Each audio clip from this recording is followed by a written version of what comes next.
হ্যাঁ, হোমিওপ্যাথিক খরচ তুলনামূলকভাবে কম হতে পারে, কিন্তু এর পিছনে কিছু বাস্তব কারণ আছে।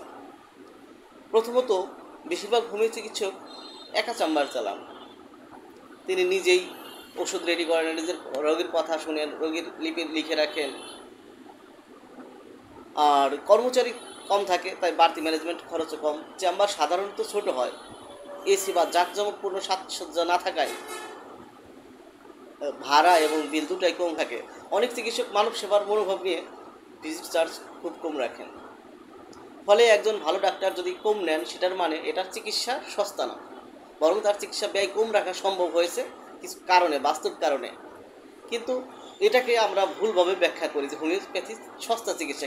পরবর্তী অংশ জানতে আমার পেজের সঙ্গেই থাকুন। লাইক, কমেন্ট, শেয়ার করতে ভুলবেন না। আল্লাহ হাফেজ।